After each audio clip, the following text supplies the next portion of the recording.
Great film has the power to convey the unimaginable.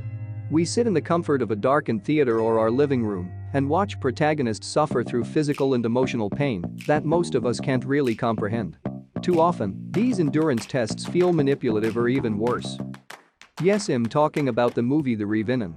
We are smart enough to being pulled on screen by the actors who never fades away in their respective roles and the environment they shot. What's the most remarkable about Alejandro González Iñárritu's The Revenant is how effectively it transports us to another time and place while always maintaining its worth as a piece of visual art. You don't just watch The Revenant, you experience it. You walk out of it exhausted, impressed with the overall quality of the filmmaking. And a little more gratefulness created that comforts your life. Hello guys, Hannibal the AI here. Okay, we just move on to the movie and see what's inside to be caught with reality of wilderness. At the beginning, Hugh Glass' dream is visualized with his Pawnee wife and son in a deserted place with the silent motion, followed by the present day shows up where Hugh Glass and his Pawnee son Hawk is getting near for a hunt. Hugh's group of hunter community was carving their pelts from dead meats, who is working under General William Henry Ashley's company, called Rocky Mountain Fur Company. The crew members are getting their pelts ready to go by the dawn. By now, while all this arrows screeches through the wind, blowing up their mates, Arikara warriors came to their place to steal the pelts, but it seems unusual because more than 30 men died in the group. And those who survived, including Glass and his son, takes a boat and flee. Meanwhile, Fitzgerald took advantage and started to annoy Hugh Glass and his son because he is a Pawnee. So clearly we can see who is the villain. But the rest of them never minded him because Hugh Glass only knows the way to where they headed up, and he only knows the secret route, otherwise they'll get caught by the Rees. Then it cuts to Hugh Glass wandering in the forest for food, and unknowingly he ends up near Bear's Nest. At the same time, the giant meat grizzly with its cubs are walking towards the same place where Hugh stood. Bear notices Hugh and starts to attack ferociously with its protein-bladed nails, and mauled within an inch of his life, the bear rips chunks of his body and threw him to its cubs to eat. But however, Hugh is a tough guy, he raged and turned himself with a knife and finally killed the bear after standing the merciless attack. By the time Hugh's men got to his place and saw Hugh as a mangled mess, he can't see, speak or move. In next scene, Arikara warriors meet some Frenchmen trading the pelts they have stolen for horses, but they refuse to give horses to them cause they agreed only for the guns. Unfortunately, Arikara men lost too many horses in negotiating with Frenchmen for horses because the leader of Arikara men's elk dog's daughter is missing and he needed to find her. So at last Hugh's men rescued him, but Fitzgerald saw him half dead and he said to everyone that Hugh can't make it. On the next day, the whole crew got tired about Hugh's condition, so Captain assigned 3 men to watch after Hugh. This time Fitzgerald convinced the captain with his tricky words, and Captain finally agrees if Hugh can't make it, then give him a proper burial. So here, Fitzgerald betrayed Hugh and he kept it as secret, so Bridger never knew all about it. Hawk saw Fitzgerald trying to kill his father before him, so he quarrels with Fitz. Fitz lost his temper and kills Hugh's son in front of his eyes. Hugh can't do anything but only watch his son being killed and struggle with pain. Then Bridger appears asking for Hawk. Fitzgerald says he is lost and some Rees took him. So Fitz planned to bury Hugh while he's alive. Bridger refuses to do that, but he was threatened. So there's no other option for him. On the next day, Arikara warriors came to that place where Hugh was buried, but Hugh's raging courage never let him die. Hereafter, Hugh dragged his body to the river and escaped through the wild water splash. Finally, he meets one Pawnee hunter, Hickok, who also lost his family and people. He gave him food and protection. He helped Hugh to heal the rotten grizzly wounds.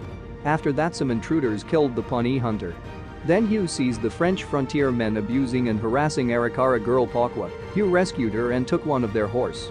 And trying to escape again from Arikara, he fell down from the mountain edge, and that night he survived by sheltering inside the dead horse. On the other side, Fitz and Bridger reached their territory and tells them Hugh and Hawk was died.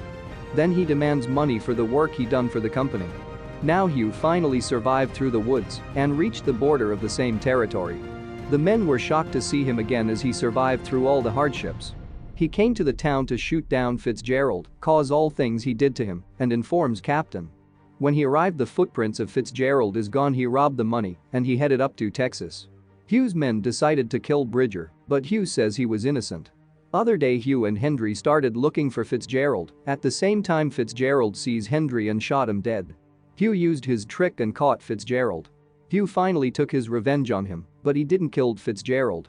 By the time Arikara warriors and Pakwa approaches the area, so Hugh says, "Revenge is in God's hand, not mine."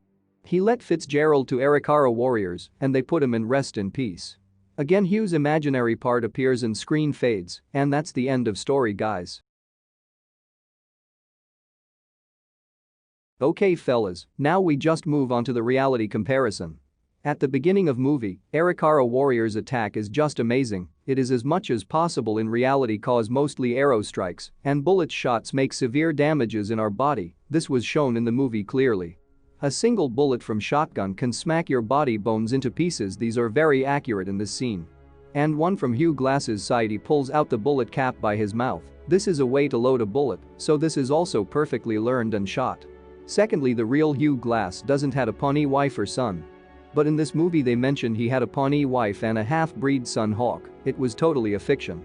Then the story begins with Hugh and his crew members collecting pelts for the Rocky Mountain Fur Company. Before this, Hugh is man of the sea and worked as a pirate, and he had done lots of theft, and also he killed dozens of men. Then Hugh migrated from the work and made friendship with Pawnee Indians. After that he joined Hendry's company. The grizzly bear attack on Hugh is perfectly made. He was totally torn in pieces and wounded so badly in real life. But the makeup work needs to be better. There's a little lack of wounds we can see, but DiCaprio done his role and is just awesome. He lived it. Now why Glass took revenge on Fitzgerald? Fitzgerald killed Hugh's son in front of him and betrayed him. That's what the story in the movie tells us, but in reality he had no son, as we said before. Actually Fitzgerald and two men were assigned to protect a disabled Hugh, but Fitzgerald left him to die and betrayed him. That's the reality behind it. The director just included Hawk as his son and Pawnee wife only for the script. It's a totally made-up story, guys. As we can see the imaginary part of Hugh's wife and destroyed village in this movie. Hugh has no past life of sorrow and emotional story, so we skip this. Next, the survival of vengeful Hugh Glass. Fitzgerald left Hugh to the death's hands and tried to bury him, but after several days he survived and drank water from the creek and ate berries for survival. By this time only one of his arms and one of his leg is cooperating, rest of his body broken, battered, and torn from the bear's attack. After a few days of conscious he became incensed that he was left for dead, and after that he crawled himself to find the men that abandoned him. From that time he was living with the Pawnee. He had learned how to defend and survive from the wilderness. So during his trek he continued to wash and care for the wounds. This was actually happened to the frontier man Hugh Glass, but the film shows a Pawnee hunter who was scared over the wolves and offered him to eat buffalo's meat. Is that right? Nope, Hugh rescued and cared himself and he tried to heal the wounds. That's the real one. Soon after he was little strong and able to walk, he came upon an abandoned Indian village and saw there were dogs trying to attack him. But Hugh strangled one and ate it. Eventually some of the Indians saw him. His wounded body and back was not healed, so they helped him with bear skin, and finally Hugh was able to walk. And he found some French fur traders, and they headed their journey through the upriver. The French fur traders took him with their boat where they headed. This must be 300 miles through the river. Hugh had crawled, stumbled and walked 250 miles before, and they found the village had overtaken by the Indians, who then murdered Glass's entire crew members. Again Hugh alone in the woods being hunted by Indians. In movie Hugh was riding a horse and fell down from the edge and opened up the horse's body to get warm and started his journey, right? But that's wrong. He never rides a horse and fell down from the edge in reality. Hereafter a group of Mandan Indians swooped in and rescued him from certain death and delivered him to safety at the Fort Tilton Trading Company. 6 months after he was attacked by the bear and left for dead. 6 months after crawled, stumbled in frigid temperatures and eating raw meat from buffalo with maggots all over his back. 6 months of nothing but getting his revenge. Hugh found the old company stockade which was owned by the Fort Henry along with the Bighorn River. Their Bridger was still there and he knows Bridger was an innocent and bystander. So he spared him and he didn't rest. He again found Fitzgerald, walked away to Fort Atkinson. Then he made a journey through the river. His crew ended up with the Rees again. Hugh was left in the woods for death in wilderness. But he walked 400 miles through to get his revenge on Fitzgerald. In movie Fitzgerald portrayed as a coward and hiding himself from Hugh Glass and ended up being on death's hand by Hugh. And the movie ends with Hugh strangled and attacked Fitz and led him to the Arikara men and they killed Fitzgerald. But this is not what we say. This was all a fiction. In reality, after Hugh made his 400 miles through, finally he meets Fitzgerald. But wait, climax is not you guys are thinking. Fitzgerald had joined to the US Army, so he was a government property. Hugh can't be allowed to kill a soldier. So he doesn't got his revenge. So seriously, that's it, that's the end of the line, guys. Finally, Hugh doesn't got his revenge after all, but he survived from every inch from death's void. This was the real story of Hugh Glass. After all, The Revenant is an immersive and visceral cinematic experience, capturing one man's epic adventure of survival and the extraordinary power of the human spirit. In an expedition of the uncharted American wilderness, legendary explorer Hugh Glass, but in a fictional desire. That's the end of the video, guys. And most importantly, always remember the rule.